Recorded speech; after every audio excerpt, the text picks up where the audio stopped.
Hello, I'm Connor. I am 26 years old.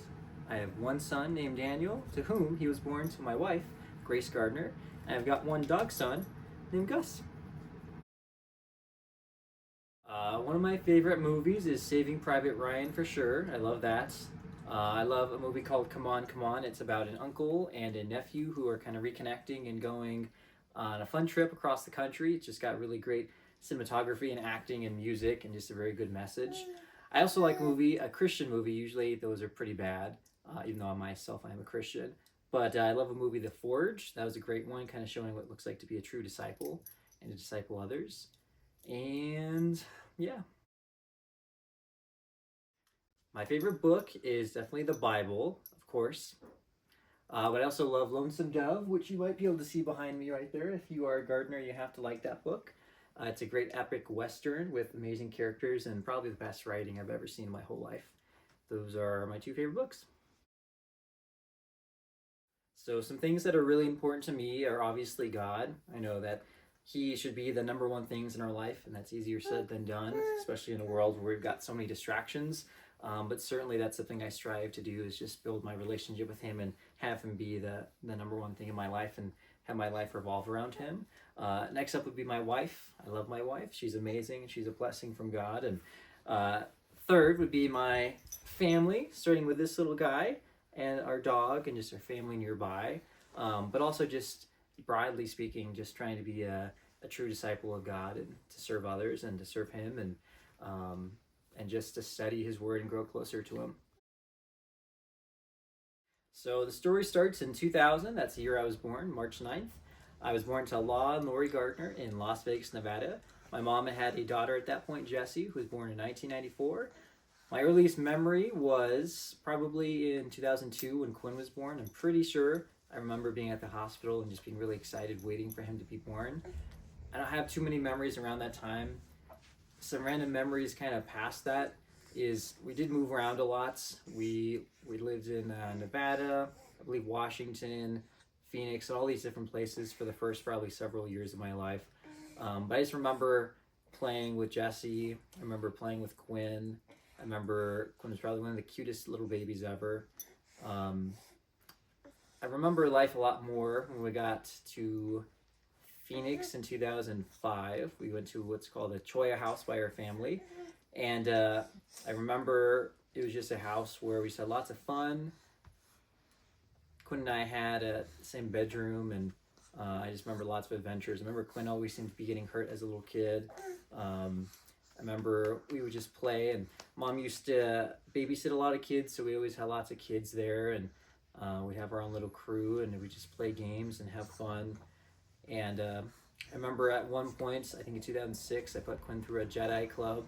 To me, that was a very honorary thing to do, and so I trained Quinn like a Jedi. I remember that. That was lots of fun. I started kindergarten in 2006, and that was interesting. I remember one time I didn't want to go to school, so I kind of stayed in the bathroom for a long time. I was going to tell my mom that I was really sick, and she bought the story. And then it didn't work. I still had to go to school. But when I got to school, my mom told my teacher that I had bad diarrhea that day. So that was really embarrassing for me, and that backfired because then I had to go to school, and my teacher had to hear that. But yeah, I just remember I'd play a lot with my toys. I had toys that were kind of this big, and in my head, I had about 20 different ones of them.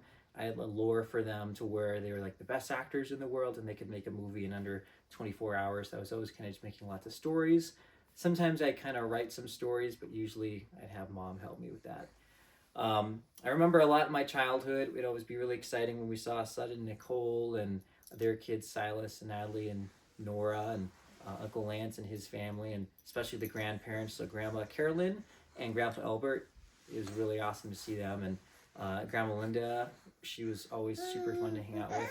But I remember when I was really young, we didn't really go to church for most of my life. There was kind of phases where we would. But I remember at one point Mom was going to, or maybe helping teach Awana at her church, and Jesse would go. And I think they invited me a couple times, and maybe I was 4 or 5.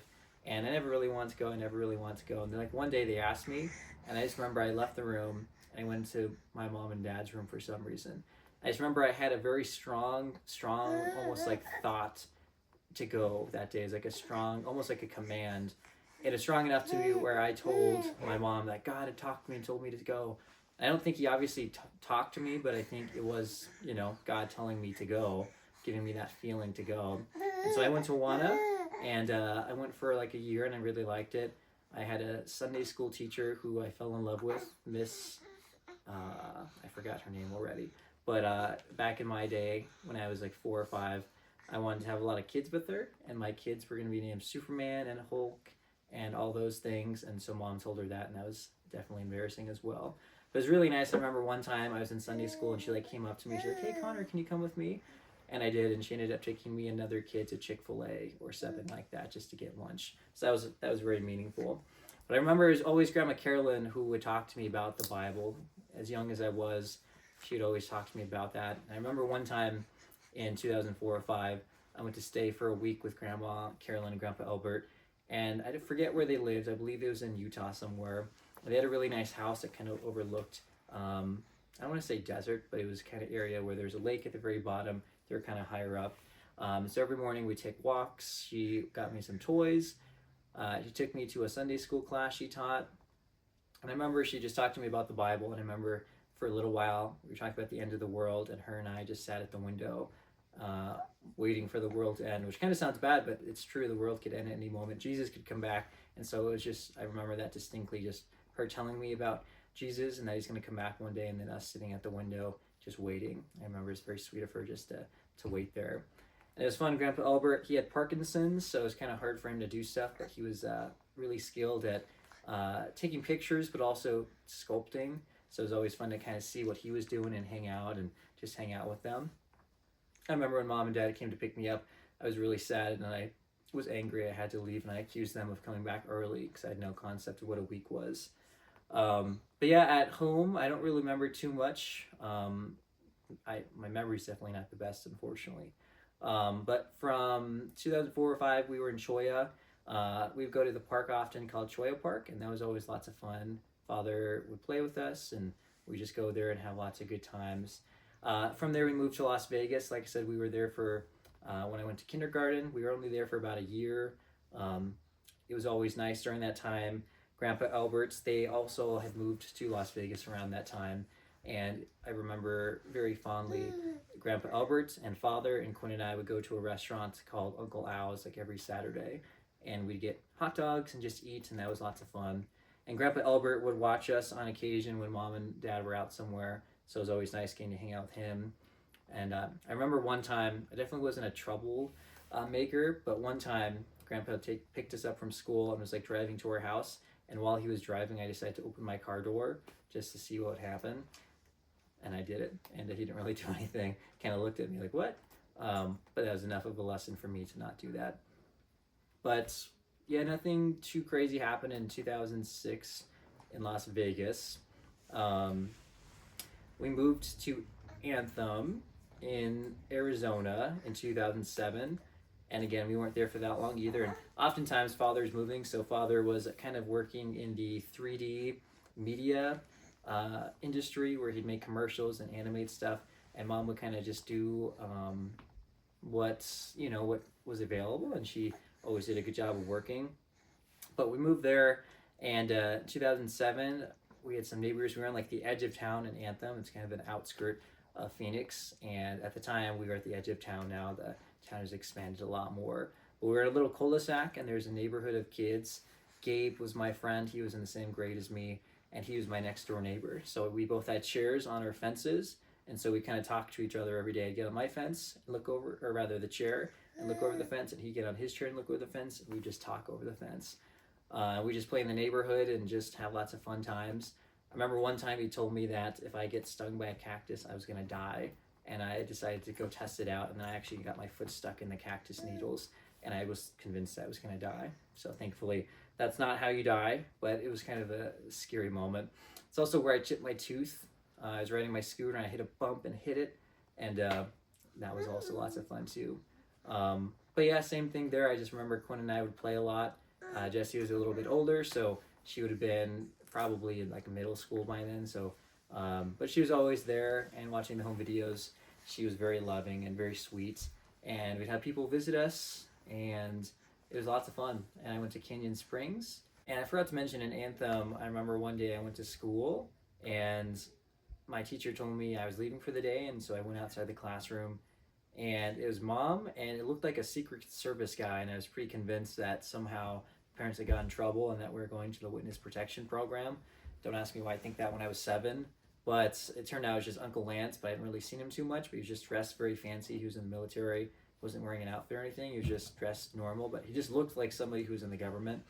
And I might just remember thinking like, wow, my life's about to change.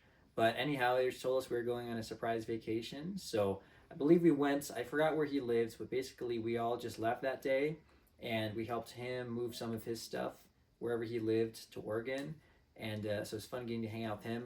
It was during, I want to say it was on that trip where when we were helping him move, mom was in the moving van and we are kind of helping move stuff, and she fell out of the moving van backwards and hit her head on the concrete. And so I came out of the house and I just saw her there, and Uncle Lance is kind of above her helping her, and he just told me to go back inside. That was pretty scary, and thankfully mom was okay, but I do remember that was ingrained to my memory.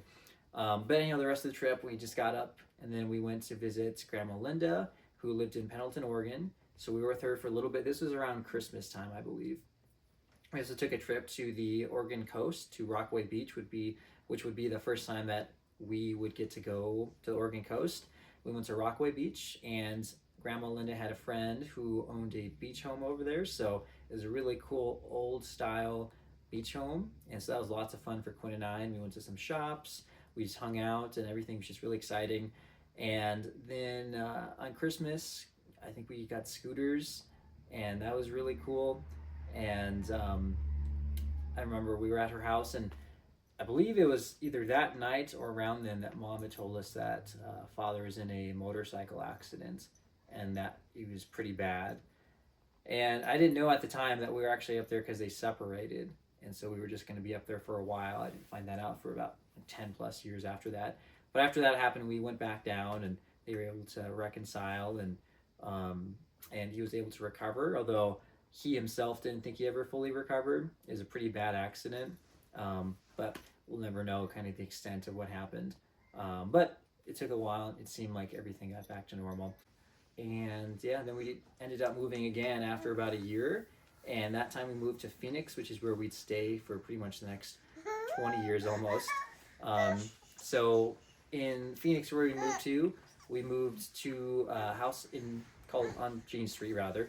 And that was a really cool house. That was probably one of the fancier houses we had. And now this is getting into the 2008 year, and so went to a new school, and that was kind of hard going to a new school. Remember, it took a little while for me to make friends, but eventually I did. I met a guy named Cole.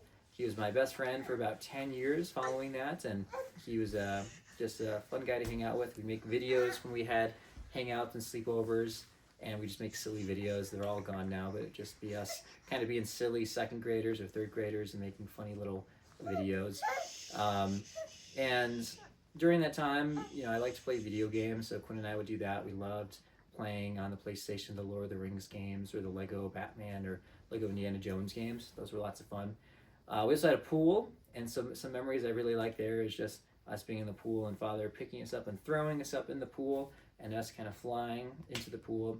I remember one time Father and I were racing, so the pool was right here, then we had a grass area, so Father and I were over here. We had a race and we were running, and then I was able to stop before the pool, but he couldn't, so he ran into the pool in accident. And that was lots of funny because Father was kind of more of a serious guy in some ways, and so it's kind of just funny to see him, accidentally fall into the pool. That was pretty funny.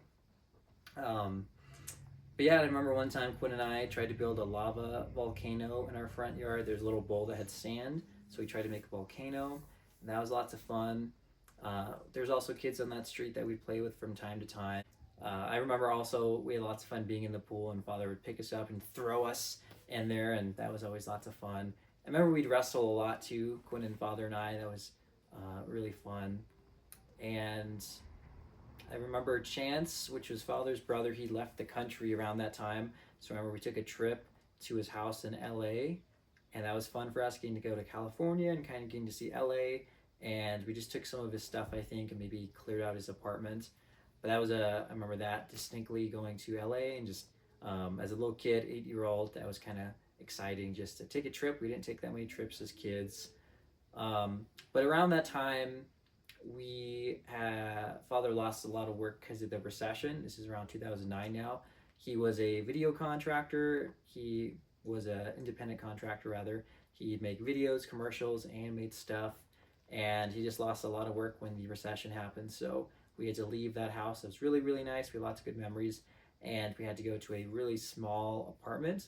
And thankfully, that's probably the most poor we ever were, but we still lived in Paradise Valley, which, if you know anything about that, it was a really nice outside of Phoenix, little suburb, and it was a really nice complex as well. And there would be lots of kids there, so I was kind of the leader of our neighborhood group. Gia and David and Zane, we would just play all the time out there. And it was around that time where we started to play sports a little bit. Father and Quinn and I would always go in the back of the complex. It was a golf course, but there's a little concrete big sidewalk, and that's where we play football. So we just played where Father was the quarterback and I was the receiver, and then Quinn would be on defense, or kind of any variation of team. But that's kind of where I started to really enjoy playing football and got some practice playing football, and it was just lots of fun. It was fun playing with the kids, and how it was is where Father and Mom had to sleep on the couch in that apartment. Quinn and I had our own bedroom, and then Jesse had a pretty big room. So it was just lots of fun being in that apartment and just kind of hanging out. And yeah, and so at some point Mom and Father would separate again, and he had an apartment, and we'd kind of see him every once in a while, every week. And during that time, a lot of family visited, and yeah, I mean, just a lot of that time was just us, playing with our neighborhood friends. That was a lot of stuff we do. We were going to school, the same school where I had my best friend Cole, and I loved it there, Sandpiper Elementary. It truly, just nothing but good memories of that place. And eventually Mom and Father would get back together, and after I think a year or two, we ended up moving from the apartment, and we got to a house on Eastwood Street, which one of my friends would say is pretty ghetto, and it was, but it was definitely one of the houses I had the best memories in. It wasn't not very nice by any means, but it wasn't horrible, but it wasn't nice. And the backyard was kind of just dirt, and it was really hard to grow any grass. Father and Mom tried a lot, but it just never worked. But that would also be the place where we put slip and slides. So Quinn and I would have lots of fun doing that in the summer, going on these slip and slides. That would just be, again, on this dirt. So when you were going, it was kind of just dirty water and mud, and you just get really messy. But Quinn and I had lots of fun doing that.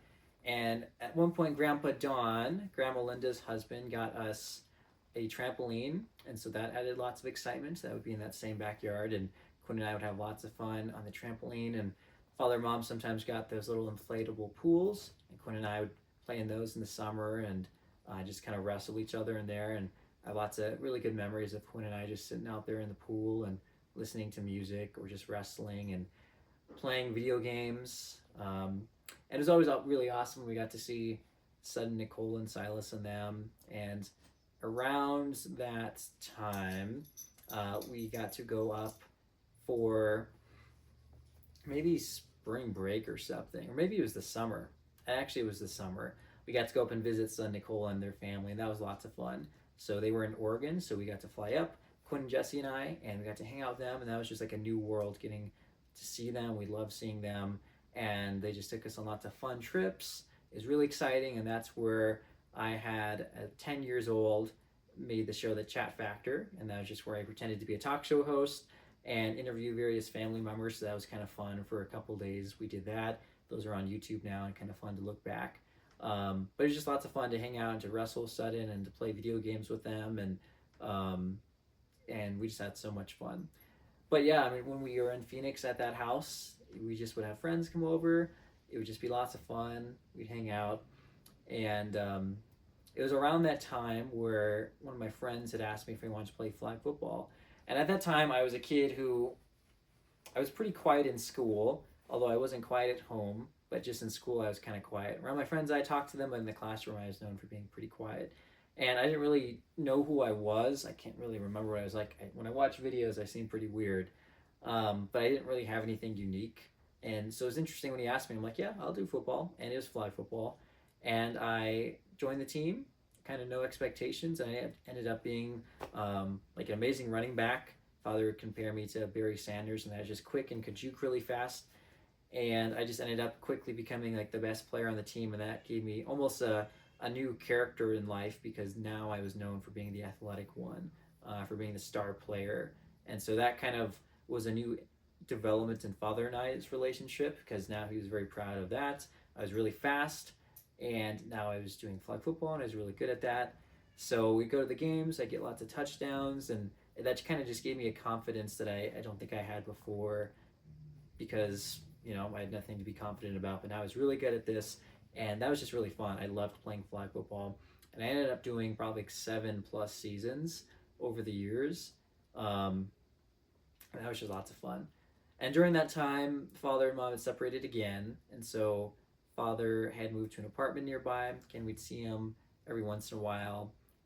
He had a really swanky place. It was like a big loft studio apartment, and we'd always stay in the loft area. And that was really actually no, I take that back. We'd stay in that room beneath the loft in a room. He would sleep up in the loft. But it was just fun seeing him and hanging out, and liked to play guitar, and he'd do that when we were there. It was just a really fancy place. So Quinn and I liked going over there. We'd bring our video games probably, and again, thankfully, mom and father got back together. So soon they came back, and we lived out of the house for a little bit longer. And I want to say, well, actually, we were in that house when they got back together. So he came back into the house. I just kept playing those in those flag football games. That was lots of fun, and I just kept getting better. I became a really good receiver. I even played as quarterback sometimes, and I was kind of just the playmaker of the team. And so, like I said, my confidence just continued to grow, and I was known across the league as like the best player in the league. I'd have refs come up to me and tell me I was going to be the NFL someday, and teams try to recruit me. And anyway, I just loved playing with my friends, and that was lots of fun. And it was around that time where at school I started to break school records for racing and for track. And I believe I broke the record for the 600-yard dash, but for the 100-yard dash, I was like 0.9 seconds away from beating the record to Christian Kirk, who actually ended up becoming a receiver in the NFL. So he's famous. So that was cool that I was really close to beating his record. And my PE teacher told me I was the second best athlete he'd ever seen behind Christian Kirk. So at the time, that meant a lot, and Father and I would talk about that a lot. And Father would always kind of follow up on Christian Kirk when he was in the NFL and kind of just give me updates on him. But anyhow, around that time, I just continued to play sports, track, and flag football, and it was just lots of fun. And yeah, those were some good years, I'd say. 2011 and 12 and 13. I did try and play tackle football one season, and I hated it. And thankfully, I was able to quit. It just was not fun. I liked about flag football just playing with my friends. One practice a week is pretty, easy going, but you could still be competitive.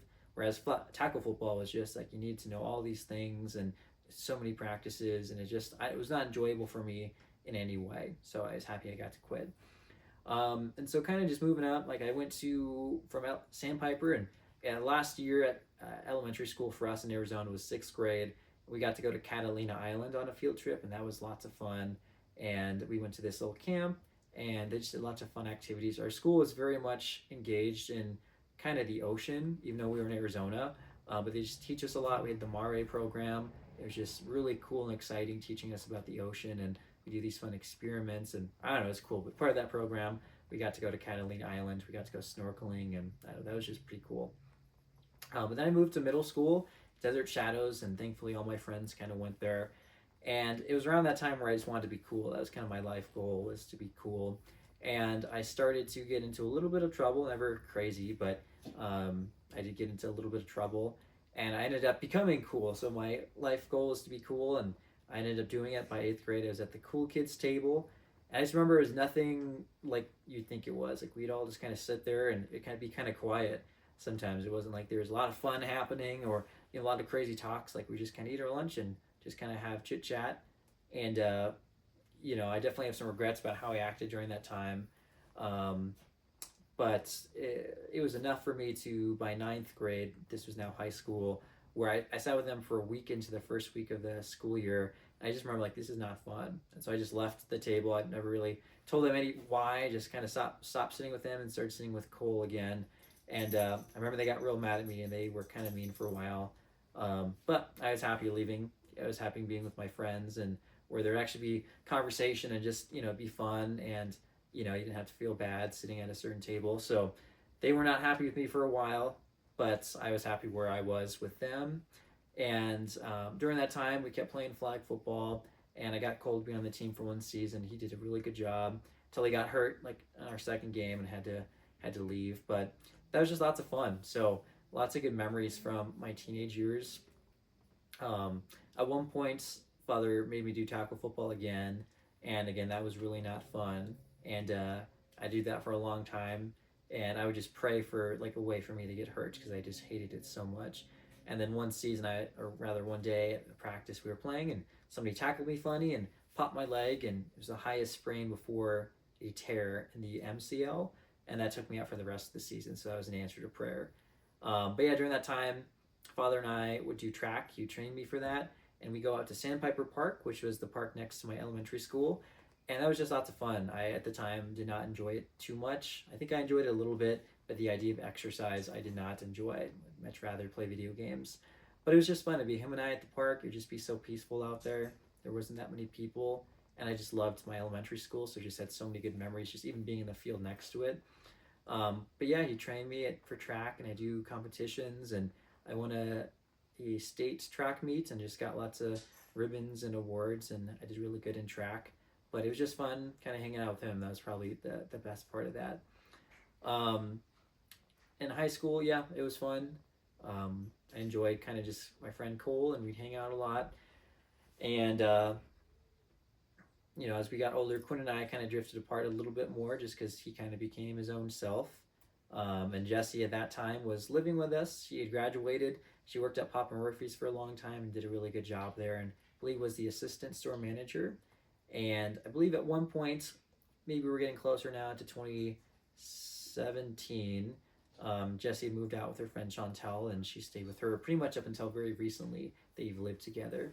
But Jessie would always be very close by, and whenever we do stuff, we would get to see her. It was around, to go back a little bit, 2014. During the years before that, so like 11 to 14, we'd always go, and my grandma Carol and grandpa Albert moved nearby in northern Oregon, first to Rimrock, and it was always just so fun again to hang out with them and see them and just spend weekends with them. And whenever mom and father would drop us off, they'd meet us, grandma Carolyn and them, at Sunset Point, which was kind of halfway between Phoenix and where they were. And so it was just fun getting to go there often, then go back to their place, and just so many good memories being with them. And again, Grandpa Albert did his sculptures, and it was just really cool to see that and just to be with them and their dogs. They had lots of dogs. And we went to so many cool places nearby. Montezuma as well is pretty famous in our family, and we go there often, or at least we did when we lived in Phoenix. But it was really cool, and I loved getting to spend time with them. And Grandma would always talk to me about the Bible and all these things, and it was just so fun hanging out with them. And unfortunately, Grandpa Albert passed due to his Parkinson's in 2015, I believe, and that was definitely really sad. And we had his funeral in Prescott, and it was very nice. And Grandma got his ashes and spread them in a place that was really special to them. And Sid and Nicole around that time had actually moved to Prescott, so they were pretty close by. I think around 2014. So that was also really fun getting to see them often and going to visit them. And just again, a lot of weekends would be up there just spending time with them and hanging out with Silas at their house and Sutton and just being silly. Grandma around that time said that Quinn and I were like Sutton's playmates. Like that's kind of all we did, was just have fun and be goofy and play, which is still pretty much true to this day.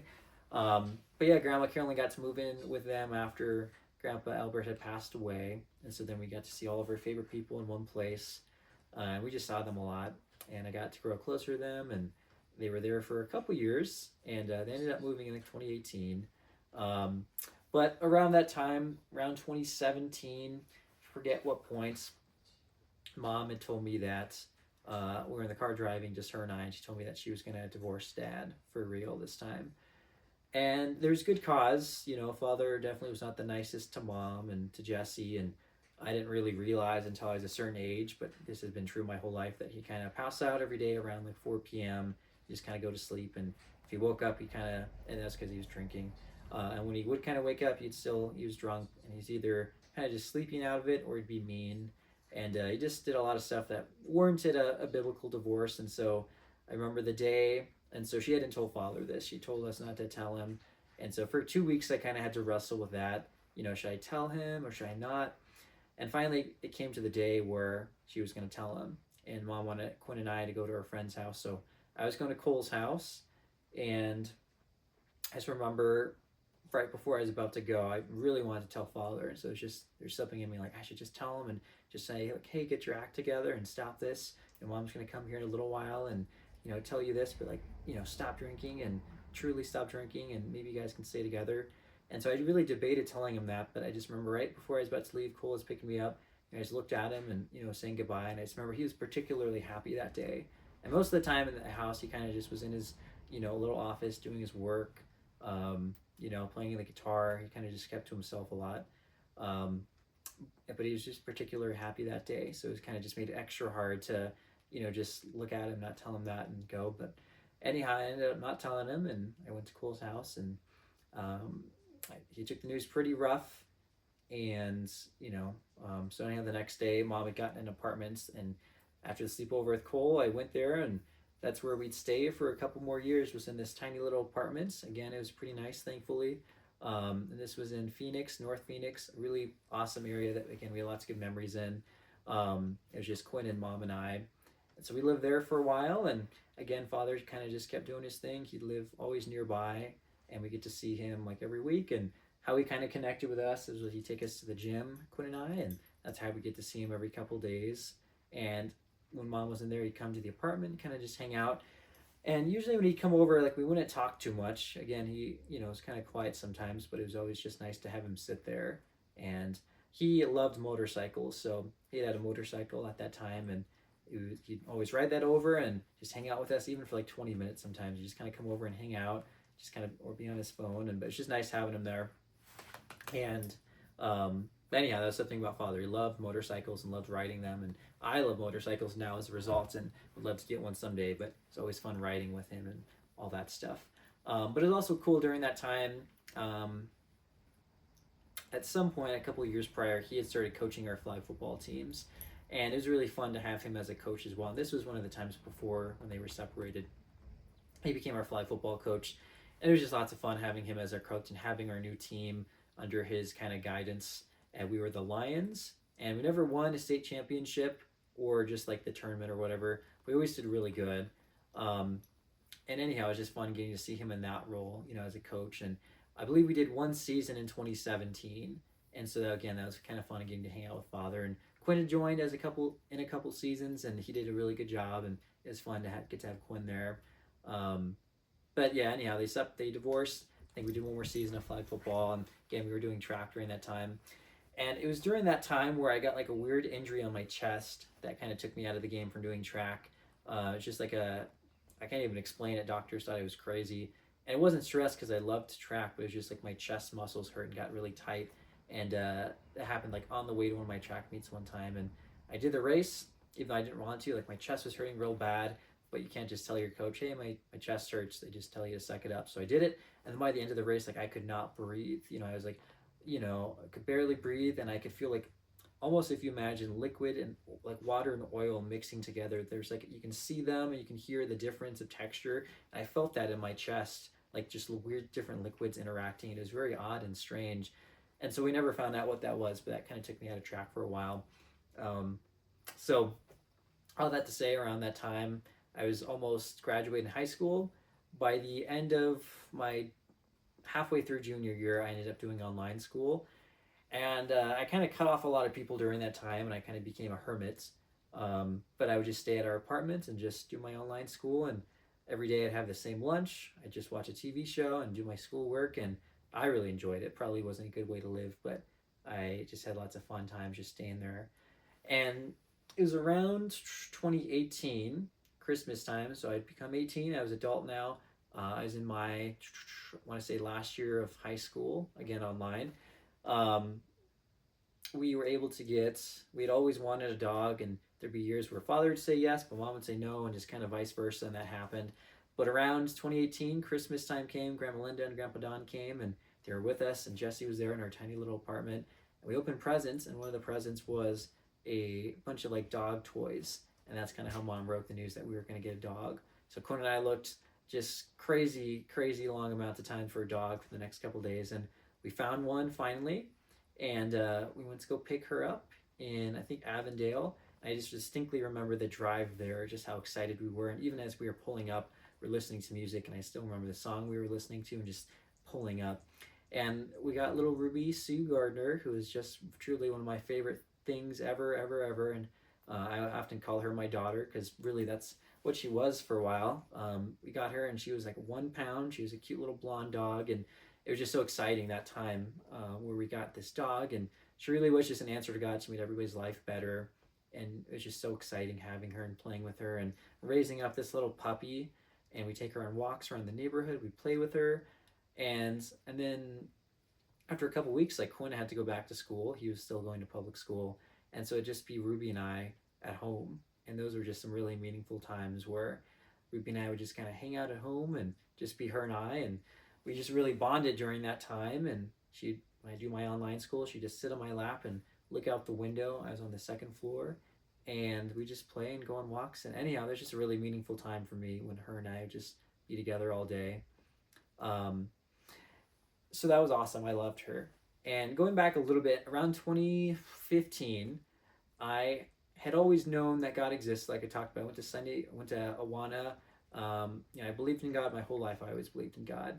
But our church, or rather our family, didn't really go to church. And in 2015, my mindset was like, I'll become a Christian someday. But right now, I just want to live my life and do that. But one day in 2015, it was the summer, I woke up, and there's just some stories on the news that made me realize that I can't guarantee that the world's going to be here in like 10 years or 5 years, or even tomorrow. So my plan of just coming to it someday, I couldn't guarantee a someday. And so it's really that day where I recognized like there's no time. I should not wait on this. I know God is real. I need to serve him now. And so, I prayed to God. I truly believed in them that day, and I decided to follow him. And I knew I was a sinner, and I knew I needed his forgiveness. And so I prayed that to him and asked him for forgiveness. And funny enough, like I just read the whole book of Revelation because I just thought we were getting so close to the end of the world. So I read the whole book of Revelation like an hour. Probably didn't understand much of it, but that was kind of the day where I would say I was saved, was 2015. And kind of interestingly enough, it was around that time where Mom started to kind of get a bit more into Christianity, and so her and I were both kind of on the same path, and we decided to start going to church around that time together. So we went to Scottsdale Bible, which was a big mega church in Scottsdale. And I think it was 2015 where we decided to do the VBS there. Actually, no, that would be around 2016. We started to do the VBS there.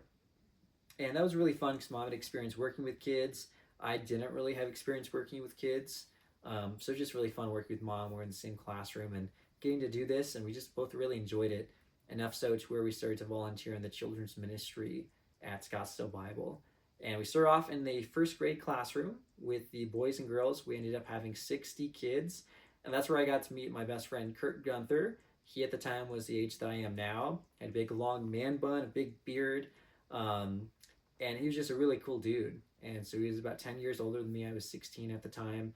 And we met lots of really cool people there.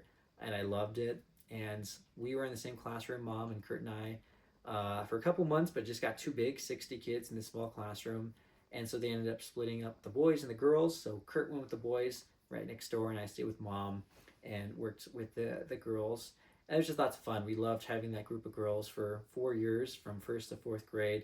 And it was just really fun getting to know Kurt during that time. He was just next door, but we'd always hang out. And he was just very kind to me. I could never understand why he wanted to be why he was a friendly to me, and I never viewed him as like an older person. It was kind of just always like, this is my friend, Yes, there was a 10-year age difference, but we were friends.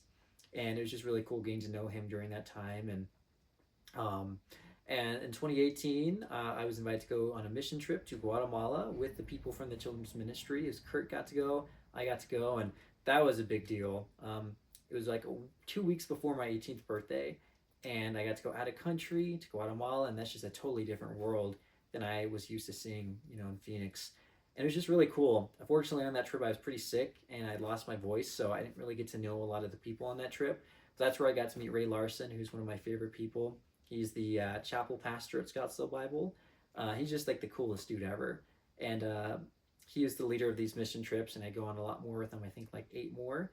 But yeah, being in Guatemala, getting to see all these people and serve these families. And these mission trips, I would end up going on Guatemala trips and the Czech Republic trips each year.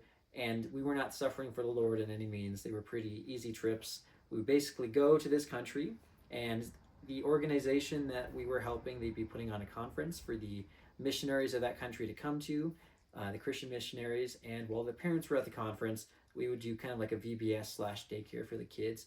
And these are always, in really nice places. So in Guatemala is in a nice resort, in a nice beach or a nice town, and is in Panajachel in Guatemala. And there's a big lake there. I believe it's one of the deepest lakes in the world. It's Lake Atitlan. And on that lake, there's 3 volcanoes. So again, where we were, we got to see one of the most beautiful lakes with 3 volcanoes in the background. It was just super beautiful. And what I really liked about those trips was we'd have what's called porch time, where at the end of the day, we just get together as a whole group. We would just ask each other questions and talk about our day and just kind of have lots of laughs. That's what I truly remember and love about those trips, which is how much laughter. You didn't know these people, but by the end of the trip, they'd be family and you'd be friends with them forever. But just during those porch times, the laughter we get to have, and we just sing songs. I didn't really sing worship songs, but we got to do the doxology, and I was kind of introduced to doing that stuff. And I just had so many great friends that I got from those trips. And so that was early 2018. And then, like I said, he invited me on the Czech Republic trip. And that's really when I got to know Ray very well on the Czech Republic trip. That was twice as long as the Guatemala trip. The Guatemala trip was 5 days. The Czech Republic was 10 days. And we'd fly in always to like a random country and kind of get acclimated to the time difference, bond as a team, and then we go on to the conference. And I believe the first year I went there, we went to, I want to say it was Salzburg, Austria, which is where they filmed The Sound of Music. So we went on a tour there, and so it was just really cool getting to see Austria and just be in Europe, and going to the Czech Republic was just, it was super cool. And thankfully I was a bit more healthy on that trip, so I got to get to know people a little bit more. And then just at the end of the trip, we'd go to Prague, and we'd spend a day there, and that's truly one of my favorite memories, just being in Prague with some of my favorite people and walking on the Charles Bridge and just hanging out. Like those are truly some of my favorite memories ever. And like I said, thankfully I got to go on several of those trips with those guys, and it was just really cool.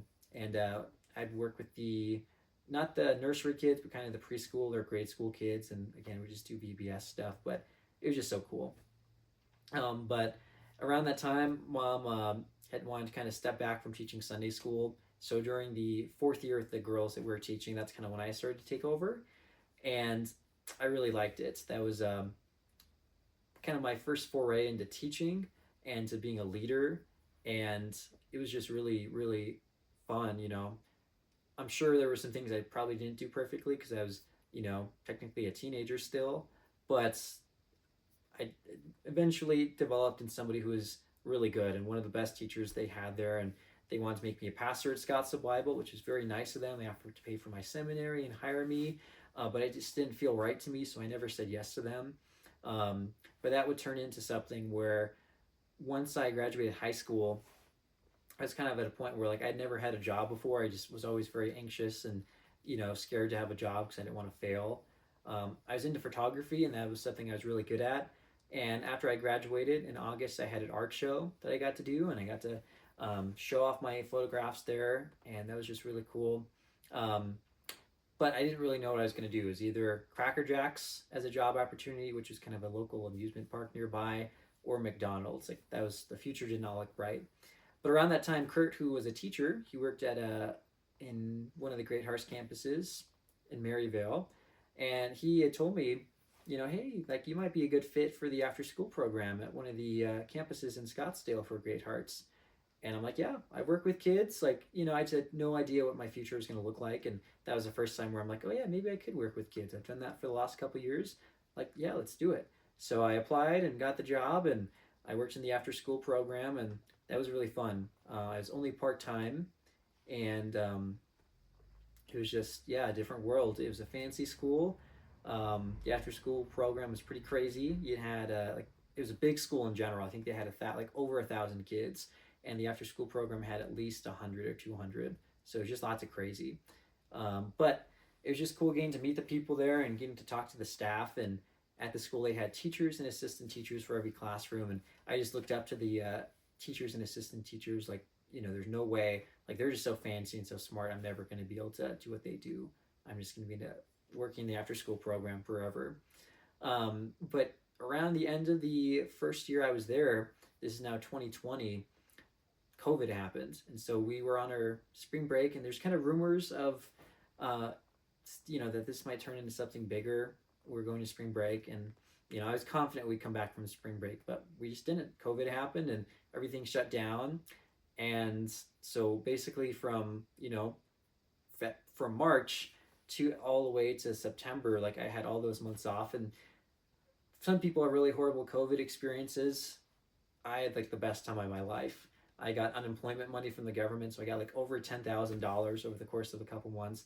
And I just got to hang out with my family, with Ruby, and I took trips to Oregon, to where son Nicole had lived, and Grandma lived with them as well. And they had this really amazing property in Monroe, Oregon, which is kind of in the country. It's in between Corvallis and Eugene, and about an hour away from the coast. And so I would just go up there and hang out with them, and that's where I got to do a lot of photography, and just I have so many good memories of just hanging out with them, taking trips with Silas, just visiting all these really cool waterfalls or the ocean, and just having really fun trips, getting some really awesome photos for my Instagram account. And I just loved going up there. I spent a lot of time up there. And I guess to go back a little bit, speaking of that, I remember I did get to go up there right before my graduation for high school, and that was lots of fun. So I came back, and at that time, Father had, during my graduation, Father got arrested for DUI, so he had to spend like a couple days in jail every couple months to, I guess, serve his sentence. And so Father wasn't there at my graduation for the online school, and I didn't really want anybody there. Like, I hated the idea of graduating. Like, to me, it was just stupid. I didn't want to make a big deal out of it. So I was just like, Mom and Quinn and Jesse were going to be there, and Grandma Linda came down for it as well. And, like, that's all who I thought was going to be there. But when I got there, I was very pleased to see my mission trip friends there. Mom had surprised me, and that was really meaningful to see them there, and it was just awesome to see them there. But anyhow, going back to COVID, I would just hang out with them and just really have a good time, and just kind of come back between Arizona and back, and just hang out. And then it was around September where we got to go back to the school. That's where they opened up, and there were still lots of protocols in place. Like, it was not a normal school year because of COVID. But essentially what they did was they invited us back, the Athenaeum staff, which was the name of the after school program, basically to kind of monitor kids who could not do online school at home. We had to provide a place for them to do it at the school in the big cafeteria. So we each kind of had our own section where we just kind of monitor these kids doing their online classes. And I loved that. It was lots of fun, and it was just fun. Yeah. It was around that time Mom had met a guy named Scott. He was in Pendleton. They'd been talking on the phone for, I think, like a year or two, and FaceTiming and all that stuff. And so she ended up moving from Phoenix to Pendleton, Oregon, where they'd get married. And around that time, Father had met, a girl named Angeline. They talked for a little while. They lived together for a while, and then they ended things. And so he lived in that house for a little while. And then in, I think, 2019, maybe, he met a girl named Nancy, who he'd end up marrying. And they had a really nice house in South Scottsdale, in Old Town Scottsdale. So when Mom left, Quinn was in college in Flagstaff, and I ended up moving with Father in that house. And it was just really nice. I just remember they had a pool in the backyard. It was just very peaceful during that time. I loved getting to be with Father again, and just in a new environment, in a new part of town, and it was just very peaceful there. And I just remember how much I loved it, just hanging out in the pool, and Father and I would watch movies and go swimming, and it was just very, very nice. I'd always play his guitar. But anyhow, that'd be at the same time when I went back to when we started doing the on-site distance learning.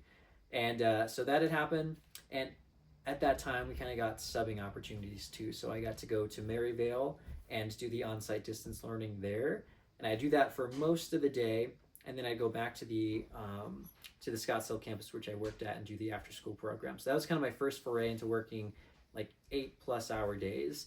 I really enjoyed it. So we were getting lots of subbing opportunities at that time, and subbing opportunities during the actual school day. So like I said, things looked a little bit different, but you would still get to be basically, you would sub as an assistant teacher.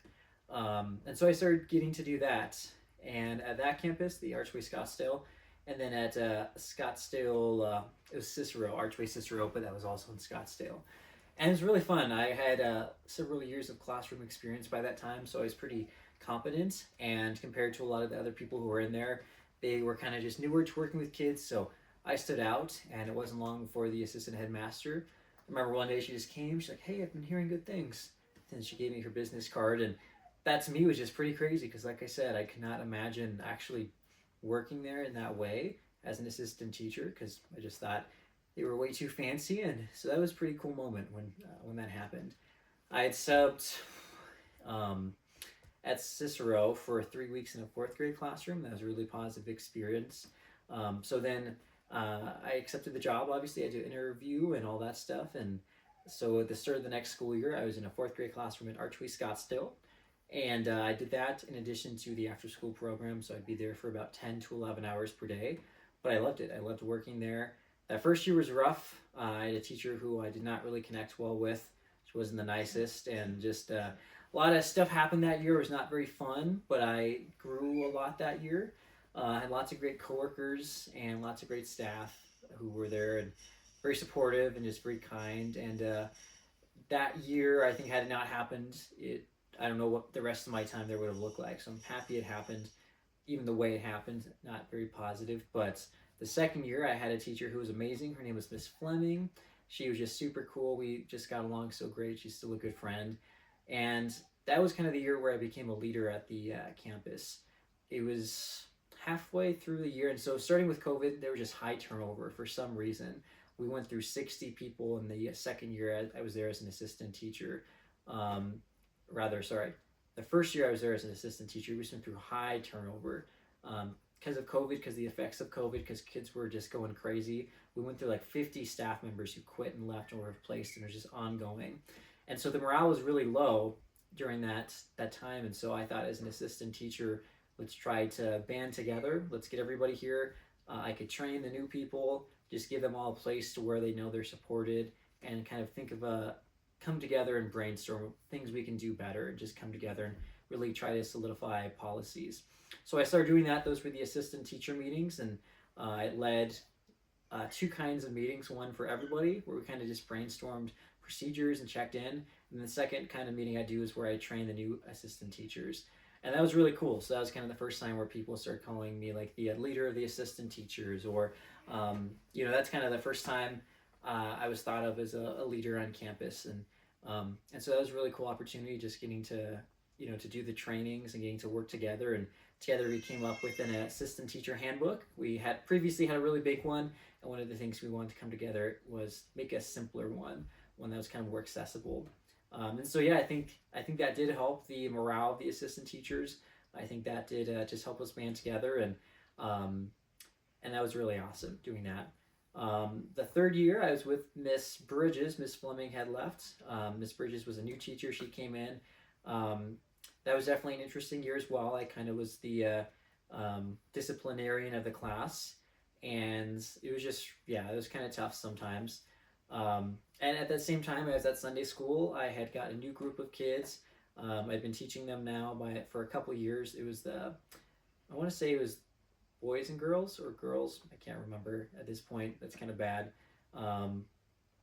But it was very cool. Like I said, the church was still kind of asking me if I wanted to be the pastor and wanted to develop curriculum. And so I was just teaching, and I really liked that and kept going on mission trips.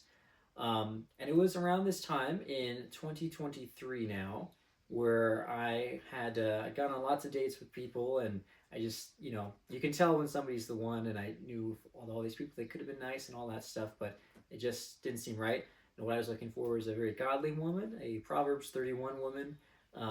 And so one day I matched with Grace on a Christian dating site, Upward. And we met, at the Scottsdale waterfront, and we were going to eat at Sauce. And just immediately, I kind of knew that she was the one. And we ate. We talked about school, and that's kind of how we really connected. Was talking about school. She was wanting to be a teacher. She was going to college at GCU, and we just had a great time. We stayed at Sauce for a couple hours, and then we walked around the waterfront at Scottsdale. And I think the date ended up being about 5+ hours of just us hanging out and us being silly and having a good time. And we agreed to have a second date, to which we went, I believe, to church together. I took her to Scottsdale Bible, and she sat in the chapel. So I would always go to the chapel and sit with Ray every Sunday, and that would be my place. And I loved him and getting to hang out with him. And so she got to come to the chapel and meet Ray. She met Ray before my family, and that was a really fun second day. And I think she also taught Sunday school with me as well that time. So she got to see me in that environment. And then we just kind of kept hanging out. It was at the 3-month mark where I proposed to her, and thankfully she said yes. And yeah, it was not long before, I think 7 months later, we were married. So November 22nd. And it was very nice going back to the proposal. I told everybody, and everybody was just super excited. They'd met Grace either on the phone or in person. They just loved her, and she was just really melded well with the family. And for the actual proposal, I asked her parents if they were okay with it. Thankfully, they said yes. And then Father Nancy that day and Jesse were all very instrumental in kind of setting it up. So Father Nancy, what I told Grace was, I asked her if she wanted to do a photo shoot for Cole, my friend, who was trying to get his portfolio going. He was a new photographer. I'm like, hey, would you like to do a couples photo shoot? She said yes. And so my plan was for that to be the actual where I proposed to her, and they capture it on camera and take pictures.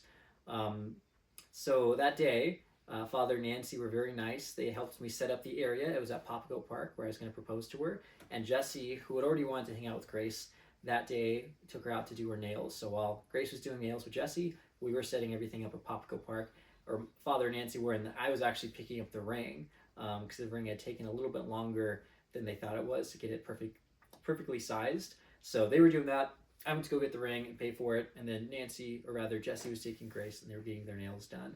And so thankfully, everything just worked out perfectly. They finished right when they're supposed to. Everybody got back, and it was time. And I don't think Grace suspected it. She said she might have, but I don't think she did. So we got there, and I kind of walked her to the area. I'm like, hey, we're here early. Let's just take a look around. And I kind of led her to an area, and there was a little basket with a bunch of roses everywhere, and a basket had the card in it. And I think the card said, ask me what's in my pocket. And she did, and then I proposed to her. And Cole was right there and caught everything on camera and took the pictures, and we did our official engagement photo shoot, which Grace didn't know was going to happen. It was also 120 degrees, so if you ever look at those pictures, we are like sweating and super red, and veins are popping out of my head. But it was just super cool. And like I said, a couple months later, we got married on November 22nd. We did that at the same place where I proposed to her at Papago Park. It was a very small ceremony, and Father and Nancy were there. Father was very nice. He recorded the whole thing and got us all hooked up with mics. And so Father, Nancy, Quinn, and Jesse, and then Grace's family was there, and we were Zooming it for everybody who couldn't make it. And it was really nice. And we went to Prescott for our little mini honeymoon and rented an Airbnb that was kind of in a rock. It was like a castle in a rock. It was very cool, and we just had a great time in Prescott. And then the next day was actually, I think, Thanksgiving after that. So we came back and hung out with Father Nancy and Grace's family, who lived in Phoenix, her mom and dad. And we just had Thanksgiving together, and that was super nice. And it was at that moment we decided, a little bit before then, we decided that we were going to live with Grace's family. So all my great years of living with Father, at that point I lived there for 3 years, I believe, was going to come to an end. So we were going to live with Grace's family, and it was really sweet. I didn't mention Father Nancy, for the first couple months we lived there, they didn't have a dog. And all of a sudden, and at one point Quinn came back and he moved in with us as well. So it was Quinn, he was living in the RV for a while, and then in the kind of office room. So it was us four, and I went to church one day to teach Sunday school, and I came back and there's this little black lab at the door. And I just kind of knelt down, and she just gave me kisses on the face, and her name was Mia, and she was just the sweetest little dog. She wasn't little, she's pretty big. And so that kind of brought a lot of joy into the household too, having this new sweet black lab who was I think 1 or 2 at the time, and she was just super fun. She just ran around and gave everybody kisses, and Father loved her. Father, he loved Ruby, and Ruby moved up with Mom when she moved to Pendleton. But he loved Mia a lot, and again, he didn't really like dogs before those two. So yeah, it was really nice having Mia. So it definitely was kind of tough leaving home, leaving Father, Nancy, and Mia and Quinn, but it was the right thing to do to go with Grace and go to their condo. It was her and her dad and her mom and myself and their cats. And so we did that for a while. It was really nice. We just kind of got to know each other, and all the while we were planning our actual big wedding we were going to do in January, on January 6th. That was going to be one where we invited a lot of people. And before that, in December, we were going to have our actual honeymoon, where I was going to take her to Oregon, show her around the Oregon coast, a lot of waterfalls, and all my favorite places up there. So I was working at the school. She was going to college, teaching classes, or teaching every once in a while to school. And so finally winter break happened, and we got to go on our honeymoon. And it was just amazing. That was truly one of my favorite times of my life, was us going to Oregon, me taking her all my favorite places. And she'd never been to the ocean before, so we went from the bottom of the Oregon coast to the top, and she got to see that, and it was just really fun. It was just for a whole week. We were kind of just on our own in a beautiful, beautiful land, just having lots of fun. I think I gained 5+ pounds during that trip. It was just lots of fun though. So right when we got back though, it was kind of start our time to get ready for our wedding number 2. So all of her family was coming down from Minnesota. People were getting ready. We were having dinners and doing rehearsals, and it was very nice. At our wedding rehearsal night, Father gave a nice speech for us, and then yeah, we had our wedding at Scottsdale Bible. The ceremony was in that chapel, and Ray, our homie, did the officiating at both the one at Popsicle Park and the one at the chapel, and it was just super fun. And Kurt was my best man, and Quinn and Silas were also my groomsmen, and Jesse was one of Grace's bridesmaids, and we just had a great day that day. And we had the reception at the there's another Scottsdale Bible campus. I'm forgetting I don't know, somewhere north Scottsdale, and that had a big, nice outdoor area. And it was January, so in Scottsdale, that's really nice. It was like 60 degrees. Some people ended up being really cold and leaving early, but anyhow, the reception was super nice. We just had a great time again, and I'm just so blessed that we got to have 2 weddings, but just a wedding where we got to have lots of people come, all of our friends from work and church and family from different states. It was just a really great time, and yeah, everybody was just super excited to be there. It was just amazing. And so yeah, we just kept hanging out together at home. I'd work and get home and hang out with her, and we just have a great time. And during all this time too, Sutton and I would always play Xbox together. It's kind of how we kept in touch. We'd play Xbox, and so I get home from work after like 10, 11 hours, hang out with Grace for a little bit. Sometimes we play Xbox with Sutton, we have dinner, we just hang out, all that stuff. I get to know her family, and yeah, it was lots of fun. And I believe that's spring break. Usually my spring break or my summers, I go up to see Son, Nicole, and Grandma and hang out with them, and that had been the routine for the last couple of years. So I had done that for this year. I went up there for spring break, and Grace stayed back, and I just kind of hung out with them. And then it was then that we decided that summer we would like to go to Oregon together, to Minnesota first, and see her family and see where she grew up, and then go to Oregon. And she'd already been to Oregon, but I don't think she'd been to see Son, Nicole, and where they lived, and Grandma yet where they lived. So Son, Nicole, and Grandma Carolyn lived in Baker City, and her family lived all over Minnesota, Red Wing, Minneapolis, I believe, and some other places. So yeah, we went up there for the summer, and we spent 2 weeks in Minnesota. We got to see her family. There's definitely some adventures there, interesting times, but overall it's pretty nice to just see the land and get to see her family. And Minnesota definitely was a beautiful place. Then we went to Oregon. We flew there, and we at first stopped at San Nicole's. We were going to stay there for a week in Grandma's, and yeah, we had lots of fun. We played heads up. We went four-wheeling. We just had a great time. And then we went to Mom's house in Pendleton, and it was always nice to see Ruby. So Grace got to meet my daughter Ruby, and she was just doing great, and we just had a good time with Mom. And that's kind of when things take a sideways turn. It was when we were staying with Mom. She got a phone call, and she said she really wanted to talk to me. This is early in the morning.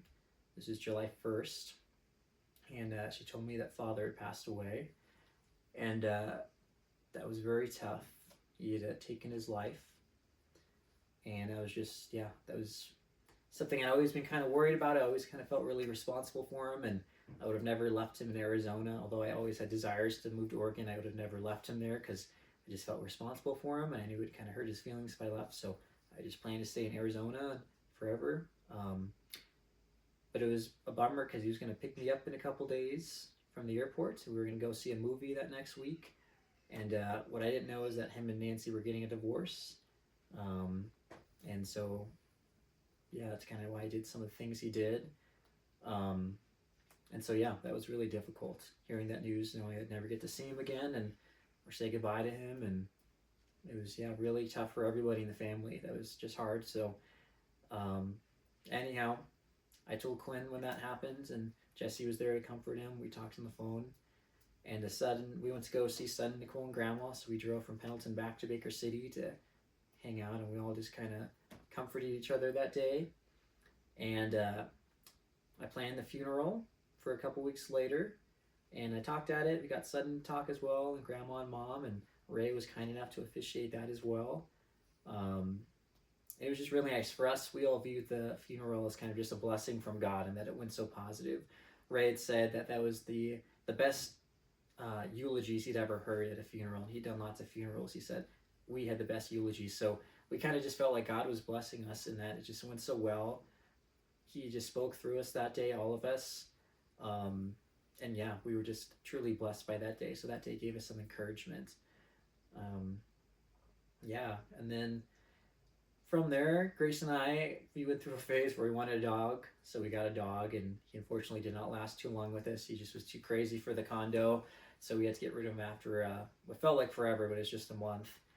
And I just kept working, so this is now my last school year at Archway Scottsdale. I was working with an awesome teacher called Miss Lee. She was amazing. We had a wonderful classroom. It was the perfect last year at the school because the kids were amazing. She was awesome, and Grace that year had got hired as a 4th grade teacher there. So I got to work with Grace then too, which was really awesome. And coincidentally, she's also in the classroom that I was in the first year. I was an assistant teacher, 4C, which I think for her was 4D by the time, the class lettering. So that was kind of fun. And around November, I believe, we went up to Thanksgiving, all of us, Grace and I, and Quinn and Jesse. We went to be with Mom in Pendleton. We invited Son, Nicole, and Grandma. We just had a big family Thanksgiving, which I think was kind of what all of us needed after what had happened. We all got together, and Nancy had come as well, and it was just awesome. We'd all come together and celebrated Thanksgiving, and it was just a really great time. We recorded that home video, and it will still always be just one of those perfect Thanksgivings, just because everything that happened was so nice to be with everybody together.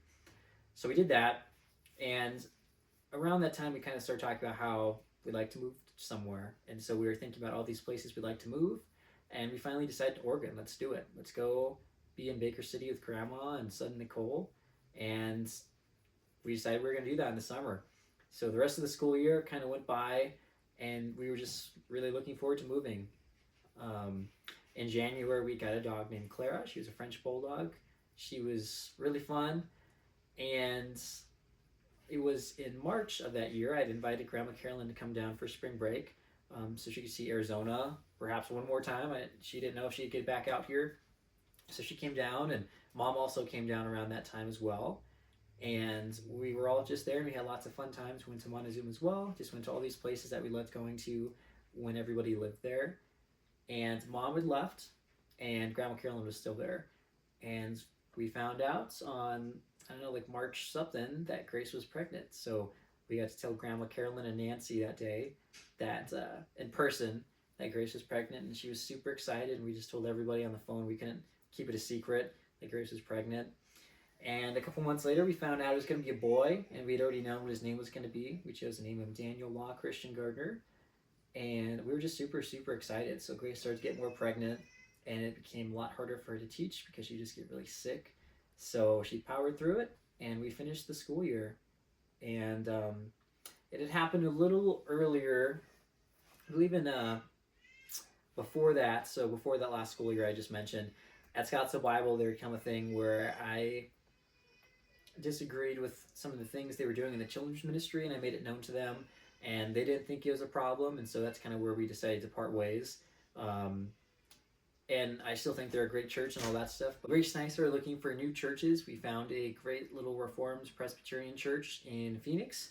We'd go there on and off. We'd still spend every once in a while at the chapel with Ray and just sit next to him. And we loved the chapel. They had great worship music. It was old hymns and just beautiful stuff. And so we'd sit with him and get to fellowship and with him and his wife Linda, who we also love. And so then we go to Ascension the other part of the time, and they were a great little church. We love those guys, but we kind of knew we were moving in a couple months, so we didn't get too close with anybody. We'd hang out with them, but we knew that soon we were going to be leaving. So the school year ended. Grace and I decided to do summer camp at Archway Scottsdale, which I'd never done before. And all during this time, I think during my second or third year at Archway Scottsdale, Quinn actually got hired there and started working the after-school program. And Quinn arose through the ranks to where by the time I was doing summer camp, he was in charge of the after-school program and in charge of summer camp. And he did a really great job, and I'm very proud of him still. And so that was kind of funny or fun. We wanted to do it so we could make extra money before we moved to Oregon, and we didn't know how long it'd take before we got new jobs. But it was just really fun. I got to be the kind of the MC, do the opening and closing ceremonies for all the kids, and think of games and activities. And then during the actual day, I led a classroom that was the quiet games room. And so I just get to kind of hang out all day. So we enjoyed doing that. Grace would work half the day. I worked all day. And in May, a little before we started summer camp, we got another dog, Gus. He is an amazing little dog. He's 6 pounds. He's just super, super cute. And him and Clara, we called them husband and wives because they just loved each other. They play with each other. They sleep in the same bed together. They cuddle together. They just loved each other. And Clara started getting really defensive of Grace and just of us in general once she got pregnant. First, she was a perfect bulldog, and then once Grace got pregnant, she just started being really mean to anybody who wasn't us. So that was a problem. But summer camp ended.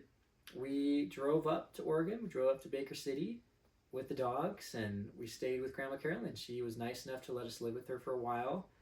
Grace, at that point, we decided we wanted her to stay home and just not have to work anymore because she was just pregnant, and we didn't think she'd have to if we could make it work.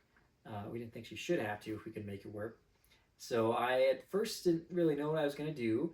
I initially thought I was going to work with Safe Families and take over for Sudden, but that didn't end up happening. And I interviewed at Verizon, and I got the job, but after a couple of days, I'm like, this doesn't seem right. So I told them I didn't want to do it. And I was, at that time thinking maybe I'd leave education behind. But I heard really great things about an elementary school nearby, Brooklyn Primary. And I interviewed there for a paraprofessional, which is kind of similar to an assistant teacher. And I got the job, and I worked there for a couple months, and it was amazing. I loved the school, loved the staff, loved the kids. But then that job I had moved there thinking I was going to have with Safe Families, sudden decided I was going to go back to doing MRI work. So I was able to take that job and got to work with Nicole, and Andy's our boss. He's awesome. But it was really fun getting to work with Nicole. And so that was just lots of fun. That was a job where I got to work from home, and it was a lot less hours than any other job I'd had before, and it paid more. And it was just a blessing to get to serve people and serve God. And it was just kind of a job I think my whole life had been leading to. All my skills of teaching and public speeches and public speaking and, just so many things kind of led to this, and serving others. That was one of the things I learned at Archway Scottsdale. So like I said, I got to do the assistant teacher meeting. I get to do lots of speeches there and trainings and just leadership. And the biggest thing we learned at Archway Scottsdale was how to serve. And that's one of the biggest things the Bible teaches us, right? We are servants. We should be servants. We are slaves to Christ. And so thankfully, God used my time at Archway Scottsdale to get me to a point where I could have this dream job, serving God, serving others, getting to work with family. It was truly, and getting to work at home for the most part. So I got to be with Grace and our dogs. And so I did that starting October 15th. And around that time, our friend from church, now we go to Haynes Baptist Church in Baker, where son Nicole and Grandma go. And our friend had given us a job getting to make calls for Dave Ramsey approved financial advisors. So for an hour a day, we just make calls for people who expressed interest in Dave Ramsey approved financial advisors, and we make some good money doing that. And then it came to the day when Daniel's going to be born, November 29th.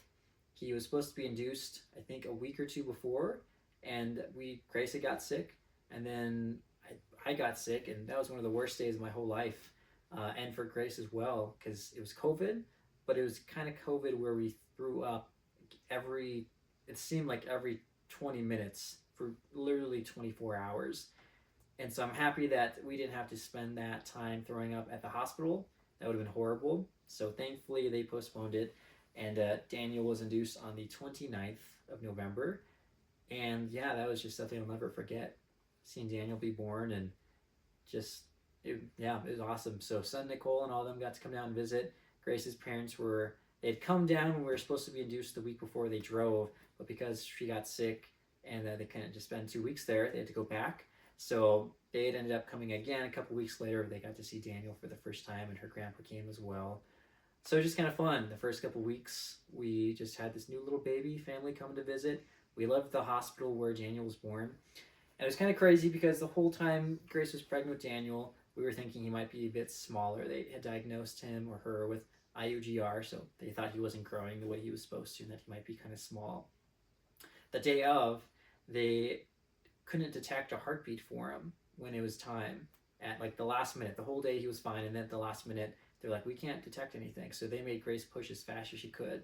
So it should have been a 3-hour labor, took place in 1 hour, and Grace ended up getting second-degree tears, and he turned out fine. Their machines just weren't working. And he was way bigger than he thought. He did not have IUGR, so it was kind of just funny to see this big baby that the whole time we thought was going to be small. And for the hour before, we were wondering, like, something might not be good.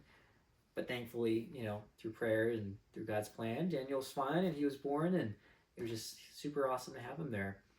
So that was a really fun time. We were living with Grandma, and in December, we got a house very nearby, so Nicole and Grandma, and that was our first house, so that was really exciting. So we spent a couple weeks with Grandma, with Daniel, and then we were able to move into our own space, and that was just really awesome. So a little while after, we had to get rid of Clara because we could not have anybody come over. We couldn't really bring her places. She would just bark, bark, bark, bark, bark, and she loved Daniel, but it was just one of those things where we could just tell this wasn't the home for her anymore. So we had to rehome her somewhere, and she's with an amazing family now, and she's doing really well. We kept Gus, who you saw a little earlier sitting with me. He's just a perfect little dog for us. Everybody loves him. He loves Daniel. And that kind of brings us to today. We are, I'd say I'm truly in the best time of my life. I've got Grace, my wonderful wife, my Proverbs 31 wife. I've got Daniel, who's just the most happy, smiley, little giggly baby, unless he's hungry and he's crying. And I've got Gus, and I work less than I've ever worked and make more than I've ever made. And I'm just more fulfilled in my work than I've ever been. And I get to preach my first sermon tomorrow at a church. It's related to Safe Families. It is a mini sermon / Safe Families presentation. So I'm really excited for that. It's just awesome. We get to see family, Mom and Grandma Linda and Scott, and everybody lives up here pretty much. And we get to see Quinn and Jesse when they come up, and we love seeing them. And it's just one of those things where I know how blessed I am. And there's I don't know. We'll see how long the situation lasts, but I'm just enjoying every second of it. So some of my favorite memories have got to be just hanging out with my family when I was a kid, and just us having a good time, and me playing flag football and playing football with Father and Quinn, and just hanging out with Father all those times we did. Hanging out with Quinn, just playing and being goofy in those summers where we'd play in the backyard. When we got Ruby, that was really amazing. Anytime we get to visit son Nicole and Grandma, and all the times I got to hang out with Silas and drive around Oregon. When Grace and I were dating, those early months, it was just super fun and exciting. And every day with Grace has been amazing, and our honeymoon was amazing, our wedding was amazing. I've just had so many amazing memories that God has blessed me with. But just the ones that stood out to me the most are just when I got to hang out with family, and the amazing memories we got to make, and that I'll remember forever. So something I like to say to the audience that's on my heart is, I've been a Christian now for over 10 years. I've studied the Bible a lot. Bible says that every man knows that God exists through what he's made known to us, his invisible attributes, but what he's made known to us as well. We look around and everything we see is proof of a creator. Consciousness is proof of a creator. The alternative is that everything happened by chance, that everything came from nothing, which is a scientific impossibility. And even if, let's just say, something did come from nothing, that still does not explain how we get consciousness, how we get life. It is, obviously, it's just a big lie that anybody would say that God doesn't exist. And, you'd be admitting that everything came from nothing, and that's scientifically impossible. It doesn't make any sense, but the Bible says that we suppress the truth with unrighteousness. None of us want to admit that we're a sinner in need of a Savior. We want to instead just live the life that we want to live, to worship ourselves, to say we're good people, to do what we want to do things that we know are sinful and wrong, but we like doing them. And we'll live that life, and every one of us is that way, unless God chooses us, unless we're in Book of Names, unless he gives us faith. And while I believe as a Calvinist that God chooses us, I do equally believe at the same time that for those who are not saved, they are equally, maybe not equally, but they are also rejecting God. They're choosing to reject him. They know he exists, but they're rejecting him. And so I guess the one thing I'd say is, for me, knowing that the Bible's real, there's archaeological proof, scientific proof. It's the only religion where the God is humiliated. It's the only religion that shows you that we're sinners in need of a Savior, and that there's no works that we can do to get there. We're sinners. Everything we do is corrupted in some way. We can do good, nice things, but not perfectly good. Everything we do is tainted by sin. So there's nothing we can do, and I think that's very true. I think we know it to be true. There's nothing we can do. There's no good works. There's, I can't do this to make this right. All we have to do is believe in Jesus Christ, to believe that he is God, fully God, that he came to life on earth and was fully God and fully human, that he lived a perfect life, that he died on the cross for the sins of those whom he chose, that he rose again on the third day, where he ascended to heaven later, and where he'll come back again. Right now he's reigning in heaven. And believing in him, we have forgiveness of sins. The Holy Spirit indwells us, gives us a new heart, gives us a new life. And to anyone who doesn't believe in him, I just encourage you to really reflect and think about what you believe. Do you believe everything came from nothing? If not, then we were created. If we were created, look at the other religions and tell me